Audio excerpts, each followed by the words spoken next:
క్రమశిక్షణకు మారుపేరు కాంగ్రెస్ సేవాదళ్. గాంధీ ఆలోచనలతో క్రమశిక్షణ గల సంఘంగా కాంగ్రెస్ సేవాదళ్ అవతరించింది. దేశానికి స్వాతంత్ర్యం సాధించడంలో, నిర్మించడంలో కాంగ్రెస్ పాత్ర అమోఘమని, దేశ స్వాతంత్ర్య పోరాటంలో కాంగ్రెస్ దేవ్ సేవాదళ్ పాత్ర మరవలేందని, కాంగ్రెస్ గాంధీ గారి అహింసా సిద్ధాంతం అదే సిద్ధాంతాన్ని కాంగ్రెస్ సేవాదళ్ కూడా అనుసరిస్తుందన్నారు. ఎప్పటికప్పుడు కాంగ్రెస్ సేవాదళ్ పార్టీ సిద్ధాంతాల మీద శిక్షణ కార్యక్రమాలు నిర్వహించడం అభినందనీయమన్నారు. కాంగ్రెస్ సేవాదళ్ అంటే దేశభక్తుల సంఘం. జిల్లాలో కూడా శిక్షణ కార్యక్రమాలు సేవాదళ్ నిర్వహించాలి. సేవాదళ్ కాంగ్రెస్ సిద్ధాంతాలకు శ్రీరామ రక్ష. సిద్ధాంత బలం ఉంటే ఎన్ని కష్టాలని ఎదుర్కోవచ్చు. పార్టీ త్యాగాలను, త్యాగాల చరిత్రను, పార్టీ గొప్పతనాన్ని, ఘనతను గ్రామస్థాయికి తీసుకువెళ్లాలి. ఆ దిశలో కాంగ్రెస్ సేవాదళ్ ముందుండి నడిపించాలి. ఈ శిక్షణ కార్యక్రమాలను జిల్లాలకు విస్తరిస్తే మన సైన్యం మరింత బలపడుతుంది. గాంధీ గారి జ్ఞానం, నెహ్రూగా నిర్మించిన భారతదేశ విధి విధానాలు, అంబేద్కర్ రూపొందించిన రాజ్యాంగం ఈ దేశానికి వెన్నెముక. కానీ రాజ్యాంగ వ్యవస్థలను బీజేపీ భ్రష్టు పట్టిస్తోంది. ప్రజల ఐక్యతను దెబ్బతీసి విద్వేష రాజకీయాలు చేస్తోంది. గాంధీ చూపిన శాంతియుత బాటలో మనం విద్వేష రాజకీయాలను గెలవాలి. ఈ దేశంలో గాడ్సే సిద్ధాంతాన్ని ఓడించింది కాంగ్రెస్ పార్టీ. ఇది దేశ ఆత్మను కాంగ్రెస్ పార్టీ కాపాడుతుంది. ఆ దిశలో రక్షణ దళాలుగా సేవాదళ కార్యకర్తలు పనిచేయాలి.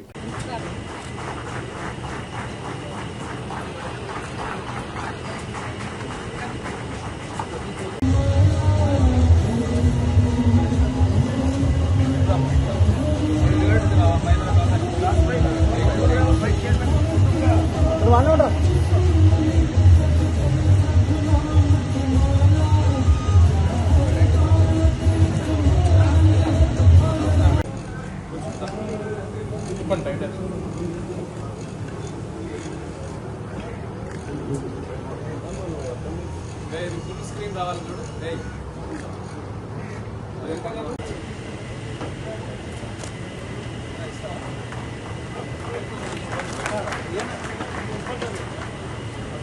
కాంగ్రెస్ పార్టీ, కాంగ్రెస్ సిద్ధాంతం శాంతియుత సిద్ధాంతం.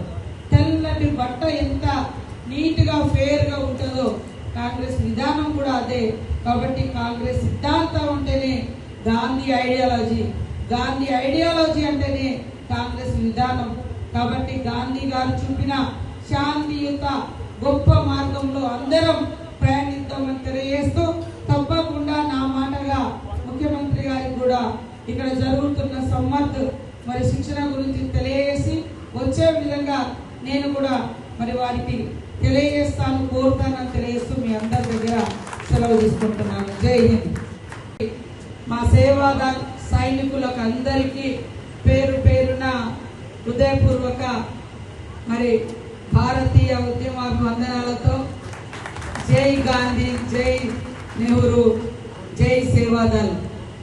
ఈరోజు మనం అక్కడ ఫోటో చూస్తే ఒక క్రమశిక్షణ కలిగినటువంటి సైనికుడుగా నెహ్రూ గారు తన జీవితాన్ని ప్రారంభించి దేశ స్వతంత్రం కోసం గాంధీ గారి ఆలోచనతో అడుగులో అడిగేస్తూ మొట్టమొదటిసారి సేవాదళగా పనిచేసి ఈ దేశానికి స్వతంత్రం తీసుకొచ్చి గాంధీ గారు, నెహ్రూ గారు అనేక మంది మహనీయుల పోరాటాలతోటి స్వతంత్రం వచ్చినాక కూడా ఈ దేశాన్ని ఎలా నిర్మించుకోవాలి అనేటువంటి ఒక క్రమశిక్షణతోటి దేశాన్ని నిర్మించింది కాంగ్రెస్ నాయకులు. గాంధీ గారి యొక్క సిద్ధాంతం వెలుగులో ఈ సిద్ధాంతం గాంధీ గ్లోబల్ ఫ్యామిలీ, గాంధీ జ్ఞాన్ ప్రతిష్టాన్ అని రోజు మనం ఇక్కడ గాంధీ విగ్రహాలతోటి చూపించుకుంటున్నాం, నిర్వహించుకుంటున్నాం.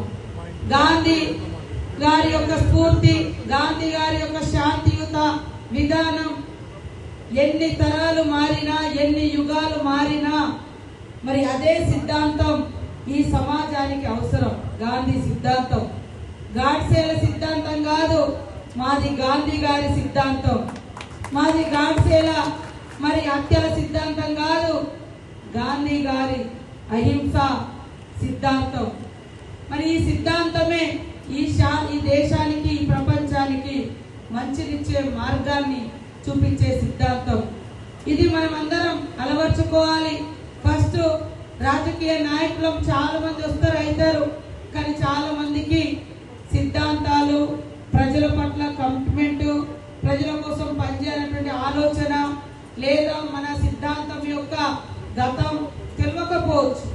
కానీ తెలుసుకొని ఉన్నటువంటి వాళ్ళే ఎక్కువ కాలం లాస్ట్ బ్రీత్ వరకు కూడా, చివరి శ్వాస వరకు ఆ మహనీయుడు చూపిన వెలుగులో దారిలో నడవగలుగుతారు. ఖచ్చితంగా ఇది జిల్లాలలో ఒక యువత కూడా శిక్షణ ఇవ్వాలి.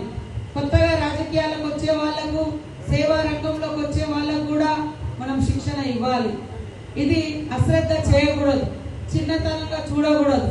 కాబట్టి మా జితేందర్ సోదరులు, మరి వేదిక మీద ఉన్న పెద్దలందరూ ఖచ్చితంగా ప్రతి జిల్లాలో ఒక 10 మంది సేవాదళ్ అంటే సైనిక్ దళ్, దేశభక్తులు, వాళ్ళు దేశాన్ని కాపాడే రక్షించే సిద్ధాంత పరంగా కానీ మరి దుర్బుద్ధి ఉన్నటువంటి వాళ్ళని కానీ అలాంటి వాళ్ళను దూరం చేస్తూ మంచి నడవడిక నేర్పేటువంటి వాళ్ళు. కాబట్టి ఖచ్చితంగా జిల్లాల వారీగా కూడా ఈ వెంటనే శిక్షణ తర్వాత కమిటీలు వేసి ఆ కమిటీల నుంచే అక్కడి నుంచే ఫర్దర్గా మరి ఇతర కమిటీలకు వచ్చేటట్టుగా ఒక నియమ నిబంధన పెట్టుకుంటే ఖచ్చితంగా మంచి నాయకులు, దేశభక్తి కలిగిన నాయకులు, ప్రజల పట్ల కమిట్మెంట్ ఉన్న నాయకులను మనము చిన్న స్థాయి నుంచే తయారు చేసుకోగలుగుతాం. పెద్దవాళ్ళు చాలా మంది వస్తుంటారు, పోతుంటారు. అధికారం ఉన్నప్పుడు ఒక దిక్కు, అధికారం లేనప్పుడు ఒక దిక్కు, ఇట్లా ఉంటుంది. కానీ సిద్ధాంతం తెలిసి ఉంటే ఎన్ని కష్టాలైనా ఎదుర్కొంటారు. ఆ సిద్ధాంతం కోసం కట్టుబడి పనిచేస్తున్నాం. కాబట్టి సిద్ధాంతాన్ని, విధానాలను, మన చరిత్రను, మన పార్టీ త్యాగాలను, మన మహనీయుల యొక్క దేశ అభివృద్ధిలో, దేశ స్వతంత్రంలో కృషిని వివరించాలి, తెలియజేయాలి. ఇలాంటి సమర్థ శిక్షణ తరగతులు గ్రామ స్థాయిలో కూడా వెళ్ళినప్పుడే కాంగ్రెస్ పార్టీ, కాంగ్రెస్ సిద్ధాంతం బలంగా కిందికి వెళ్ళిపోతుంది. అది నిర్వహించాలి. ఖచ్చితంగా ఇక్కడికి వచ్చిన మీ అందరికీ, ఈ యొక్క సేవాదల్లో పనిచేస్తున్న మీ అందరికీ పేరు పేరున అభివందనలు, ధన్యవాదాలు. మంచి సైన్యంగా మీరవుతూ జిల్లాలకు కూడా విస్తరిస్తే చాలా పెద్ద సైన్యం అవుతుంది. ఆ సైన్యం ద్వారా మరి గొప్ప పార్టీని ఇంకా ఇంకా బలమైన వేర్లతో మనం నిర్మించుకోవచ్చు. కాబట్టి ఈరోజు గాంధీ గారు ఇచ్చిన జ్ఞానం, మరి అంబేద్కర్ గారి ద్వారా వచ్చినటువంటి కాన్స్టిట్యూషన్, మన నెహ్రూ గారు నిర్మించిన భారతదేశ విధి విధానాలు, మరి గొప్ప ఇన్స్టిట్యూషన్స్ ఇవే ఇప్పటికీ ఉన్నాయి. కానీ ఈరోజు బీజేపీ పార్టీ కేవలం ఎన్నికల సిద్ధాంతాలు, ఓట్ల కోసం, సీట్ల కోసం, అధికారం కోసం ప్రజలను నిలువునా చీల్చేసి, ప్రజల ఐక్యతను దెబ్బతీసి, మరి ప్రశ్నించే గొంతులను ఏ రకంగా చేస్తుందో మనకు తెలుసు.